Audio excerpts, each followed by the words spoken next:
Hey guys, what's up? It's me, Thomas. Today we're back here with Game Theory. Finally getting into this one. So, looks like we got the Minecraft secret to eternal life. Okay, I guess we're learning more lore, or deep diving into the, more game mechanics? I don't know. I'm not even sure. I haven't played Minecraft in a while, so let's just see where this is going. And apparently we got little mobs. I'm curious where this is going, so be sure to like, subscribe for more. Hope you enjoy. Here we go. Minecraft's new baby mobs killed the ancient builders. Well, not literally, but because of the flower that helps them stay young forever, which sparked their innovation and ultimately their downfall. Really?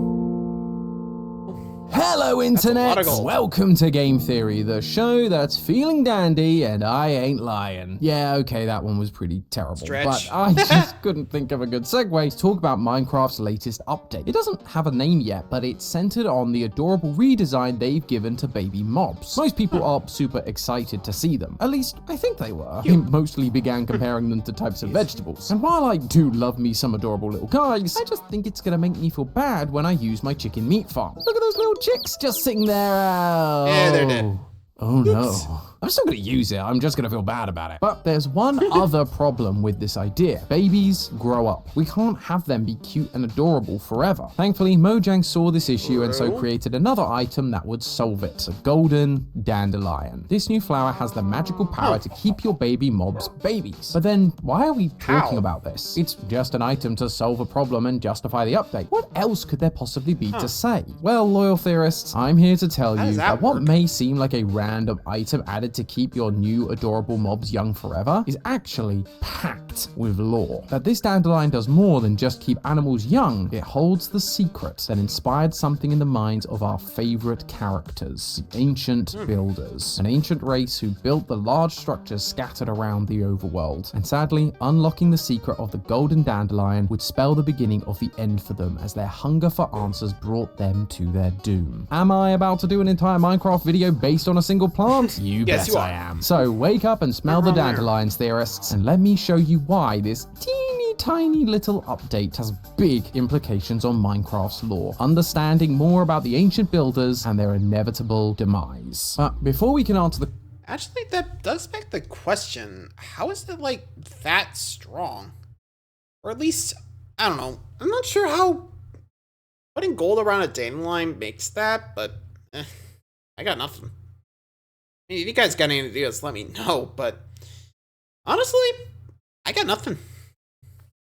If you guys got an idea, let me know. How is that even possible, but to each your own. Moving along. Question of how this dandelion can do all of that, we first need to answer the question of why. Why did Mojang pick a golden dandelion for this magical forever cure? These guys do their research. They don't just add things to the game willy-nilly. This thing was chosen for a reason, and so we need to figure out what that reason is. Now, we've looked at flowers a couple of times on this channel. Sometimes we focused on the history and geographical locations. Other times it's about the science of the plants. This time, I actually wanted to look at the symbolism behind these plants. You see, all flowers have meaning and are used to convey emotions, messages, and symbolic sentiments. This is known as florography, something you may be familiar with if you've watched our Welcome Home videos. By looking into the florography of the dandelion, we can start to see the story being told by Mojang. The dandelion's meaning comes from its rapid transformation from a golden flower to the white seeds. The main thing it represents is change, aging, and transformation. Already, this thing tracks with what we see in the golden dandelion. Feeding it to baby animals prevents them from aging. It's taking the golden stage of the plant at its most literal, because that phase is supposed to represent youth. It is youthfulness, and when eaten can grant that eternal youth. But if this is the meaning of a regular dandelion, why didn't they just use the dandelions that are already in Minecraft? Why does it need to be golden? Because this new plant isn't any regular plant. The golden dandelion isn't called that because it's in the early stages of its life cycle. It is literally golden. A golden dandelion in Minecraft cannot naturally occur. It can only be made by crafting a dandelion with gold nuggets, which means something about that gold is what is giving the dandelion this magical power of youthfulness. Fortunately, it's not just flowers that have hidden symbolism. Gold has many meanings across many ancient cultures and mythologies. Some of them would simply see gold as a symbol of abundance and wealth, like in Norse mythology, but almost all of them would connect gold to the gods and their immortal divine power. Aztecs said gold was excrement of the gods. Egyptian mythology claimed that gold was the flesh of the sun god Ra. But most interesting, and the most similar to the symbolism of gold we see in Minecraft, was from Greek mythology.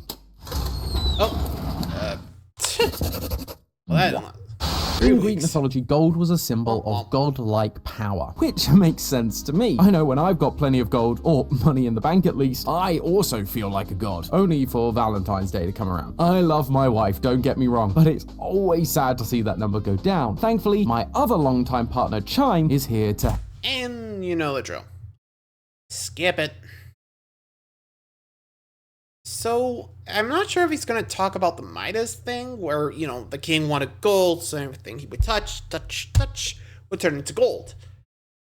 Maybe, but I'm not too sure, but there could be another gold myth. Just can't remember. Golden Fleece? Actually, I think it was Jason the Argonauts, now I think about it. The Golden Fleece, like, if I remember correctly, they wanted to get it so they could heal someone. Either I'm thinking of the Sea of Monsters from Mercy Jackson.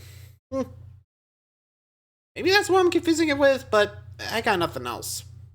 It's either the Golden Fleece or King Midas, so let's see. For sponsoring this video, but now let's get back to exploring what gold means in Greek mythology. In many tales, gold was the symbol of divine and pure perfection. In the story of the golden apples of Hesperides, the primordial god Gaia gives Hera a golden apple tree as a wedding gift for her marriage to Zeus. The tree is planted in the garden of Hesperides in the far western edge of the world, and the apples are said to grant the eater the divine power of immortality. So right here, we have a clear representation of what gold means to the Greeks. This is why the golden dandelion is able to keep babies young forever. It's a form of immortality, eternal youth. Gold is what grants the dandelion its power. It also has another connection to the Greek myth of immortality. Keeping baby animals young was the main feature that was highlighted for this update. But there's something else the golden dandelion can do in Minecraft. Planting an oak, birch, or cherry tree sapling within 2 blocks of a planted golden dandelion increases the chances of that tree growing a bee's nest with bees inside it. And in Minecraft, bees' nests are how you get honeycomb. Honey is one of the divine foods in Greek mythology. In Homer's poems, he refers to a substance called ambrosia, the nectar of the gods. But a lot of modern interpretations believe this to be honey, as it was nectar and golden. So a golden dandelion that increases the chances of bees' nests appearing means a higher chance of being able to get your hands on the nectar of the gods. This golden plant was a ticket to that divine power. But then, where did it come from? Typically, when I see a magical item that grants immortality and can't be found naturally in the world, I immediately jump to the ancient builders, particularly the tribe of scientists who were experimenting with creating life and reviving the dead. But I noticed that the golden dandelions also never appear in any of the ancient builders' loot chests. Typically, we can tie something to the ancient builders when the loot chests in places like nether fortresses, the ancient cities, or ocean monuments contain these items because they built them in the first place. But golden dandelions don't.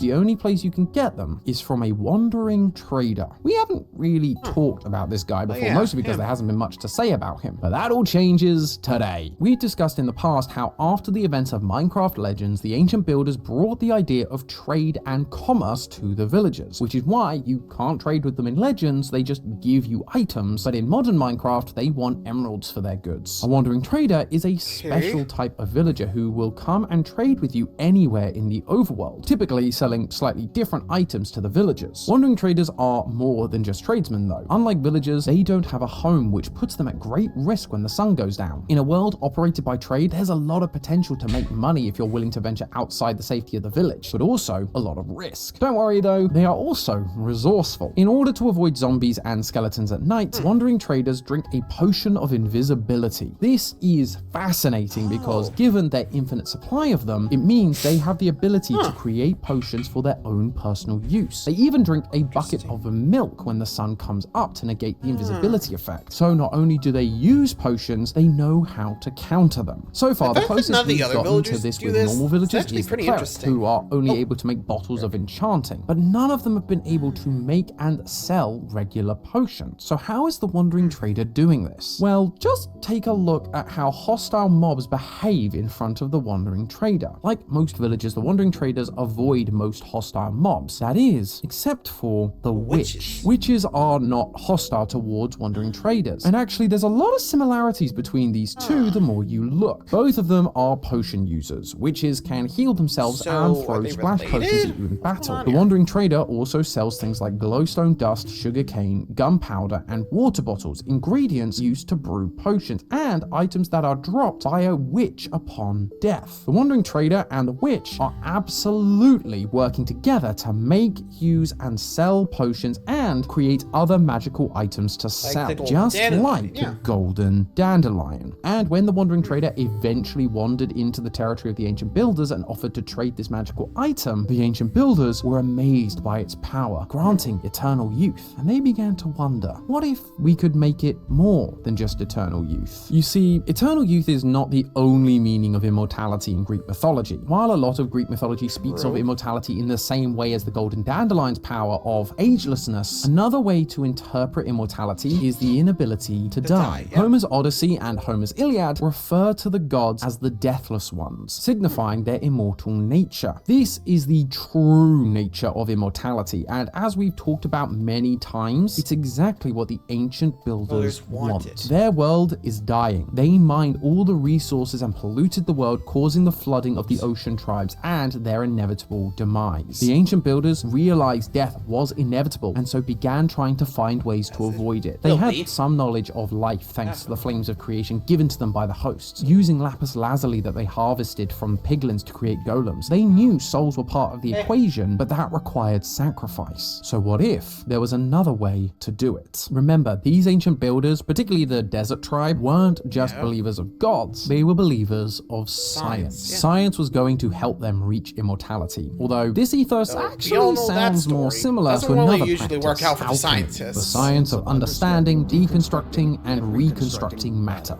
Sorry, when someone mentions alchemy, my brain immediately goes to this. Alchemy is said to have originated in China, but the first texts proving its existence were found from 3rd century BC Egypt, again tying us pretty well to the desert tribe of the ancient builders. Alchemy was the combination of many mythologies such as Egyptian, Greek, and Roman. The difference between those mythologies and alchemy was that practical science was also applied. Alchemists' main goal was to transform base materials like lead into gold. They believed that gold was a pure substance and that by creating it, you could find the secret to immortality. Some alchemists took this as literal immortality and others in a more spiritual sense, that by creating gold, you had reached spiritual enlightenment, found true peace, and therefore conquered death. This act was known by alchemists as the Great Work. But as I said, some believed this was a literal immortality, and their goal, alongside making gold, was to create an elixir known as the Elixir of Life, which was described as a drinkable gold liquid. All of that sounds a lot like what we already know about the scientist tribe of the ancient builders. They were obsessed with creating life, and this obsession is why they created the Wither, an attempt to create their own deity using the souls of their fallen comrades. And we all know how that went. The desert pyramids bore the symbol of the Ankh, the Egyptian symbol of life. These ancient builders were more than scientists. They were clearly alchemists. They saw the power of the golden dandelion and wanted more. By figuring out the golden dandelion was made from real gold, they sought to mimic that technique with a more suitable object, an apple. See, alchemists saw apples as a sign of perfection and the fruit of immortality, just like the golden apples of Greek mythology. Many illustrations have been made in alchemical books over the years depicting the practices within them, and one in particular is called Epigram 9 or Emblem 9. It depicts an alchemist having completed the great work. He has created gold and reached enlightenment and immortality, and as he does so, he eats an apple, marking his perfection and his new immortal state. The golden apple in Minecraft gives the user regeneration, making it harder to die. It's the next level up from the dandelion, using gold ingots to craft instead of just gold nuggets. It's more powerful, more potent. They even experimented with it further, figuring out a way to enchant these golden apples to give them fire resistance and resistance on top of the absorption and regeneration effects. You can now find both of these in a multitude of structures: mine shafts, bastion remnants, strongholds, and desert temples. All structures that we have associated with one tribe in particular, the Desert Tribe of Scientists, or as we will now call them, alchemists. Pottery sherds told us that this tribe of ancient builders made the mine shafts to help them mine for resources like lapis, iron, and diamonds. Bastion remnants are piglin strongholds that were destroyed when the ancient builders went to the nether. They waged war on the piglins to harvest lapis from them like they could in legends. And of course, desert pyramids were their home, where they experimented with life, marking the temple with the Egyptian symbol of life. And finally, the stronghold, where the ancient builders spent the last of their days in the overworld before fleeing to the end. But that last part shows how, despite their alchemy, despite the golden dandelion giving them hope, it was ultimately fruitless.